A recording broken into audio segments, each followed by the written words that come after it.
Oi, gente, eu tô aqui pra mostrar pra vocês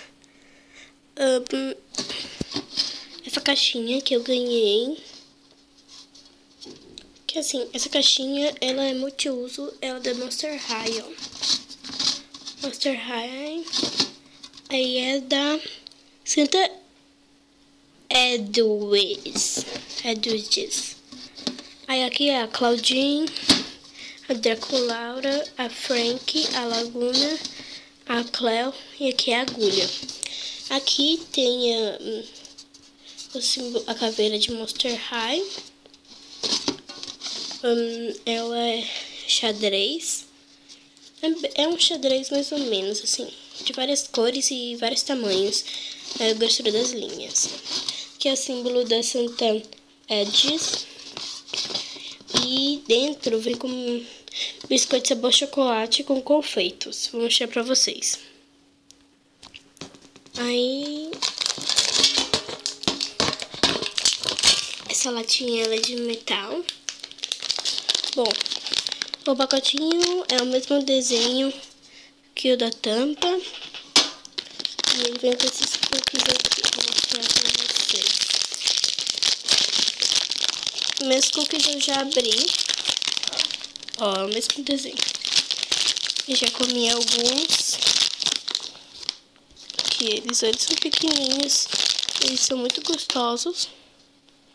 Muito gostosos. Eles têm esses confeitinhos aqui que são deliciosos. E assim são bem cheio. E assim, são muito gostosos. Então esse foi o review da minha caixinha de biscoitos. Espero que vocês tenham gostado. Gente, a Hackshaw Gamers é um aviso. A Hackshaw Gamers, ela tá preparando uma surpresa pra vocês.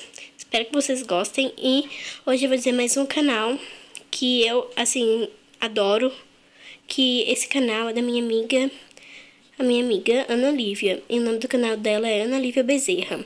O Ana Lívia é junto, não tem espaço. E assim, ela faz tags, ela mostra as coisas das bonecas dela, mostra como arrumar. Ela também mostra coisas de Monster High. Assim, ela faz participações especiais. E assim, eu adoro os vídeos dela. Ela ensina muitas coisas legais. Eu adoro as tags dela, são muito divertidas e engraçadas. Ela é muito engraçada. Bom, então o canal dela é Ana Lívia Bezerra. É separado. Eu vou botar o nome dela aí embaixo na descrição, o nome do canal dela, pra vocês verem os vídeos dela e se inscreverem. Bom, pessoal, deem um gostei aqui embaixo, se vocês gostaram do vídeo. Se inscrevam aqui embaixo também. Muito obrigada por terem visto. Espero que vocês gostem da surpresa da Hackshaw.